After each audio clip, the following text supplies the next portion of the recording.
Okay, so Reverend Stewart was saying that he lied, and that he was like, I just didn't want people to think you didn't have nowhere to go. He was like, never let people think that, you know, you don't have nowhere to go.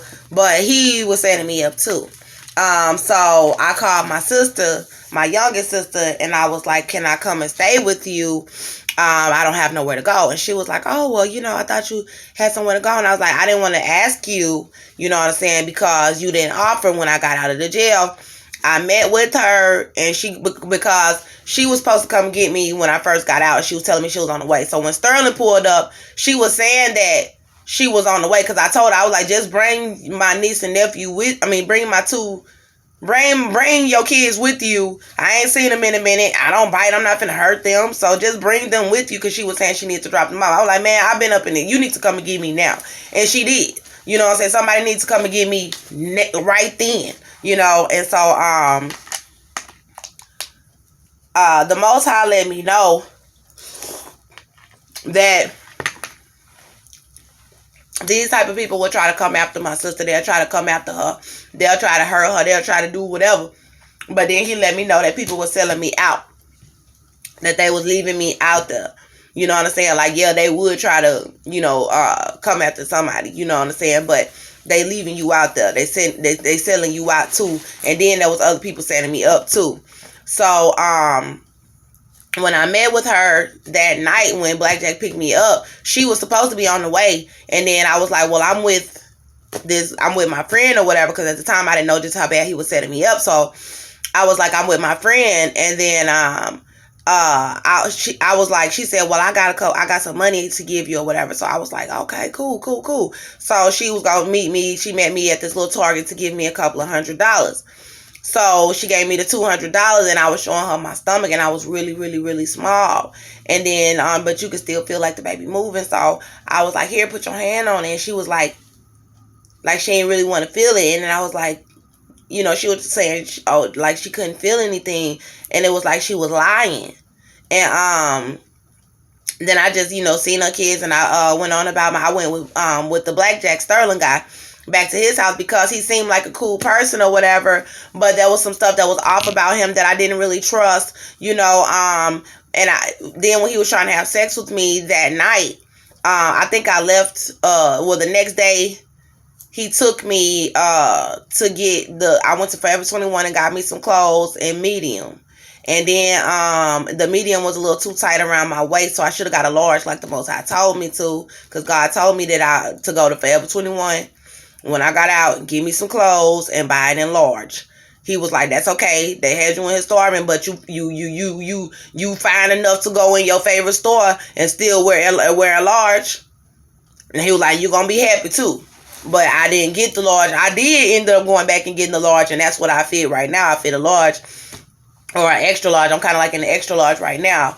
But he was like, you'll be able to fit a large or whatever. So, I had bought the clothes at first in medium, and it was a little too tight just around the little baby bump or whatever. And so, Jesus. So help me, Lord Jesus. Help me, Lord Father God. Thank you, Jesus. Thank you, Jesus, because this is a lot. So, then I had him take me to the food stamp office and get me some food stamps.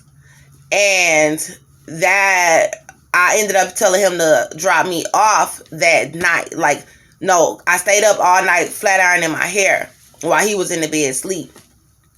And then the next morning, I surprised him and told him to drop me off. And then he tried to argue and fight and do all of that. Why? And I'm like, drop me off. I knew my rights. Let me go. Let me up out of here. Because he was like, you want me to call them people on you? Huh? You want me to tell them people to come and get you? You know, same people who tried to murder me. He was threatening to call them. And I was like, let me get the hell up out of Montgomery County. And that's why I stayed the hell up out of Montgomery County. Because that was the whole setup of what everybody was trying to do. So when I called Shakina and told her I needed to come over, she was like, oh, I thought you was staying with your friend. I was like, no. I was like, I didn't think you would let me come because you didn't offer for me to come when I first got out. And that when she seen me that night, you know, I'm going with some strange man.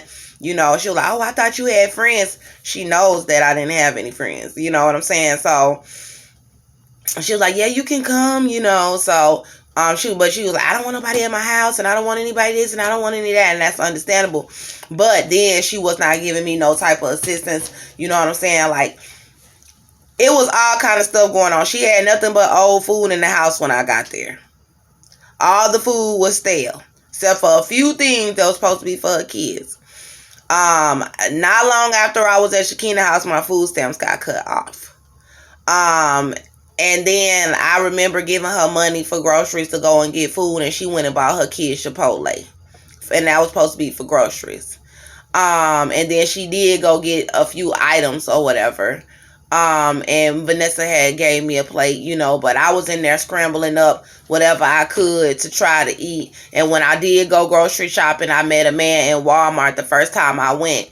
And he ran up on me like, now this is how, I didn't know back then that this is how they've been plotting on me, to follow me everywhere and then come up in there and try to talk to me. Black men try to talk to me and then be trying to kill me. So he ran up on me, saying that he worked for some auto place or whatever. And I didn't know anybody, you know, I didn't have anybody, you know, Shakina was always going to Vanessa's and everything. And, I was only over there for like a few weeks, but, I recall the man had called me, and, I don't know if he picked me up or if I met him somewhere or whatever. We were talking on the phone for a little bit, and then we decided that we would meet in person. And we were going for a ride, and then he was telling me something about Hispanic dudes, and he know people in the cartel, and that's who he's staying with right now, some Hispanic people, and he don't trust people like that, and you know, and then he started acting real strange, and I'm over here like, okay, I'm about to get this dude to try to drop me off soon. You know what I'm saying? Because he acting weird. And he was like, hold on, let me stop at my house for a minute. So he stopped at the house, and then he was like, okay, let me run in here right quick. You want to come inside? And I was like, not really. And then he was like, come on, come inside. I was like, if I come inside, I want you to know that I'm not having sex with you or anything like that. And he was like, oh no, it's cool. You know, just for a second, you know, like, I don't know if he was on break or what. I don't know. But so I went in the house with him. And it did seem like it was like some Hispanic people's house. I don't know if it was or not. But he said they were gone, and that I saw a suitcase like he was from out of town, and it was in the living room, and he was telling me he was from out of town.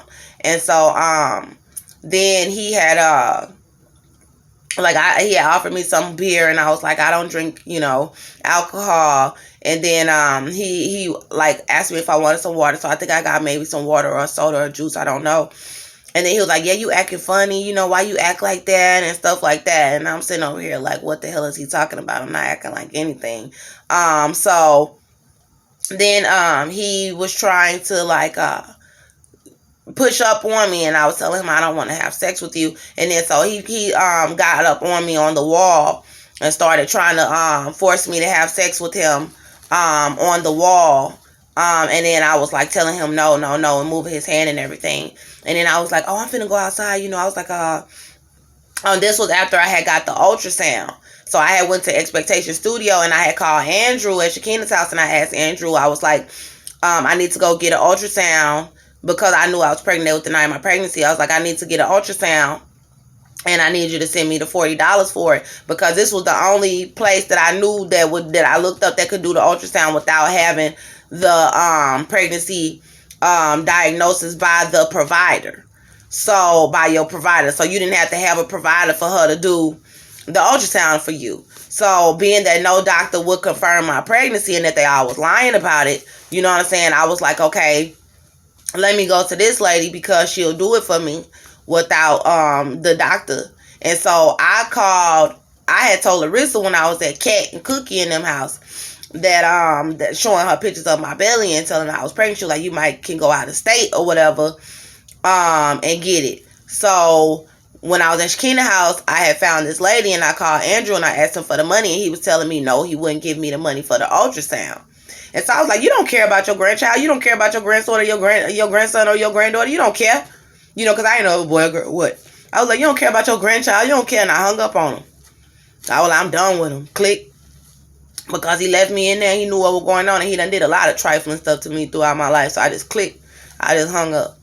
And then so Shakina and Larissa, I was asking them for the money, but Drew was telling me, oh, I gave the money to Larissa and such said she gave you some money already for something, and, making up all kind of excuses. So finally, Shakina told me, I think that Larissa or somebody was going to give me the money for it, and it was only $40. So somebody was going to give me the money for the ultrasound. But then Shakina asked me, she said, what's the name of the studio? And the Holy Spirit revealed to me that Cynthia Olvera and these white women from the course, that they got to the lady at the studio first, that they got the ultrasound, that they got the information about what really was going on with my ultrasound to know that I was pregnant, but to just lie to me. So the Holy Spirit revealed that they got to the lady, that they followed me there. He said they followed me there, and that they had got to her already. That they lied, that she lied to me, that the lady lied to me at the ultrasound place. So when Shakina asked me, she was like, "What's the name of the studio that you went to, that you going to?" And I was hesitant. I didn't want to tell her. I was like, damn, I don't want to tell this girl the name of the studio because I know she gonna plot on me. I know they gonna plot on me. You know what I'm saying? To lie on this ultrasound, because she was acting like she didn't want to feel my stomach. When I first got out the jail, she left me back there and didn't call. She didn't pick up none of my phone calls when they was poisoning me and trying to murder me in the jail. She done treated me bad my whole life because she felt like she had money, like she was better than me. And she was afraid for her own self, but then she just kind of went along with what everybody else was trying to do to me. You know what I'm saying? And so they immediately called Cynthia Olvera when I needed to be bonded out. Shanora Collins said that she was going to bond me out, but they got Cynthia Olvera number from Andrew. My sisters got Cynthia number from Andrew and called Cynthia, and they stopped answering my phone calls after that, and Cynthia put a hit out on me. So how y'all talking to the white woman that putting a hit out on your sister? But y'all didn't be in contact with me. And Shanara said she sent Shakina $300 to try to go to my bond. And I was calling Shakina trying to see if she'll put that money on my books, at least so I can get some food, because it wasn't enough to bond me out. But at least so I have money to call around to try to get some help to get up out of there. I mean, they was trying to murder me. And so for me not to have money on my books like that, it was only a couple of times that I had money on my books, and it wasn't a lot. And then they poisoned like my whole commissary the second time, and I couldn't eat anything. And then they got rid of all of my stuff. So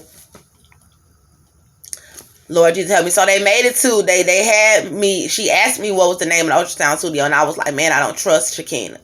Lord forgive me. I didn't even want to say her name, but I'm not even going to worry about it. I was like, I cannot trust her. You know what I'm saying? I was like, I do not want to tell her the name of this place. Like, if I could have just had my own money and ran off and got it done. So they've been trying to keep anybody from confirming it. And this is why the Holy Spirit was like, Andrea, say, I confirm my pregnancy. I confirm my pregnancy. So I'm going to tell y'all how the cigarettes got involved. I was not smoking no cigarettes when I first came out the jail or anything. Blackjack was offering me all kind of stuff. When I was at Cat House, I told Cat, and I was stressed out and she was smoking them, and I smoked a couple of them with her, but then after that I didn't. And then I was like, I need to get this ultrasound, you know what I'm saying, done, so I can get this baby out of me.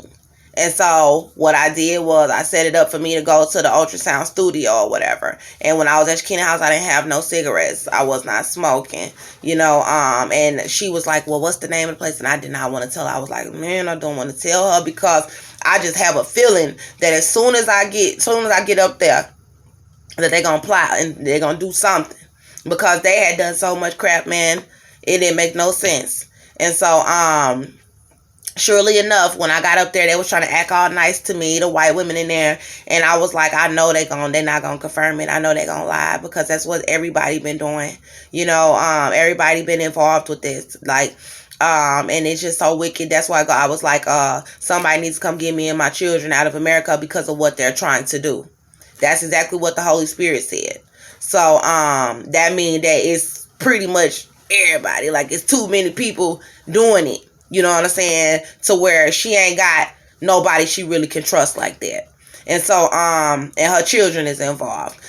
So basically, when we went up to the ultra, I set the appointment for 2 days later. Because the lady, wanted to know when to set the appointment, and I said it to give Shakina time to get herself together so she could be ready to take me. And when I went to the studio, God said that they were following me. I didn't know, but he said that they followed me up there. So I don't know if they contacted this lady before I went or how it happened, but when she did the ultrasound, she took the ultrasound thing and she started like digging it in there. She was like, I don't see no baby. And I was like, okay, that's enough. That's okay. That's all right. And it was like the same thing that happened with the doctor when he was trying to say, let's see what else it is. And I was like, he was like, well, let's see what else it is. I'm trying to press hard. She was like, I don't see a baby. And she was like, who's your provider? And I was like, oh, no, ma'am. I was like, no, that's okay. That's okay. And I hurried up and got her up off of me. Because I've had ultrasound before, and you don't have to press that hard. Like, yeah, you might have to press a little bit, you know what I'm saying, but not that hard. And I knew at that moment something was wrong, and God revealed to me because she knew that I was pregnant, and she was over there trying to crush the poor baby. I don't know why, because that's ridiculous. And so that I really was thinking in my mind, well, what's going on with me? I was like, I know that I'm pregnant. Like, I see my belly and I could feel the baby moving. So, but this lady is telling me, and I was looking at the screen and I didn't really know how to read what was on the screen. And I was like, she's saying I'm not pregnant. And I didn't believe that this white woman would lie to me. But I noticed that she was crushing the tool into my belly. And I was like, something didn't seem right about that. And then she was like, well, who's your provider?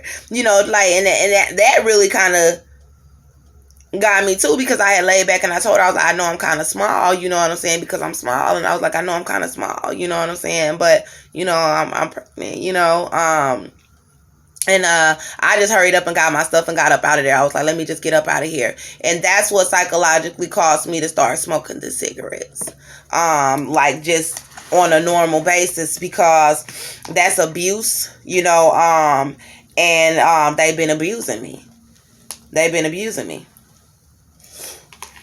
So I didn't have no food to eat after that at Shakina's house. And I had to get on POF. Because she was saying that she would pay for me to be able to visit my child. So they were trying to make me visit my son in a supervised facility like I was some violent, crazy lunatic. And then trying to make me pay Cynthia O'Vera money. And I was saying, like, at first I was going to go, but I was like, Shakina, just order. I was like, I'm going to pay you the money. I paid her some money, and I was like, order my birth certificate online. And then I was going to have to go to the Social Security office to go get my social. So I was like, I'm going to just get a job, and I'm going to save up my money, and I'm going to go get me a lawyer, and I'm going to hurry up and get my son back. I was like, I'm not finna go, I was thinking if I was going to go do this visit or not, because they can look at them like, yeah, and she's been having to see him in a supervised facility. And God was like, that's working against you, because these white women over here trying to make Andrea have to see her son and supervise Andrea while she's seeing her son. And then God was like, was you there to protect him? Was Ann one of these white women there to protect her little boy when Austin was hurting him? So what the hell you mean you gotta watch her baby? She was the one protecting him. And he was letting me know that's a setup to make her look like she's some crazy lunatic. She can watch her own baby. She don't need you watching her while she watching her child. You wasn't there to protect him. He said none of them wasn't there to protect him. The mama was there to protect him. Andrea was. So that's what made me not really want to go to this so-called supervised visitation, where they could try to treat me like some caged animal. And so Shakina was like, well, I'll pay for your visit for you to go see your son. And I was like, okay. I asked her one day, I was like, you still going to pay for the visit for me to see my baby? Because I really just wanted to see him. You know, I really wanted to hold my baby and see my baby because my baby loved me. And I'm going to show y'all how much my baby loved me.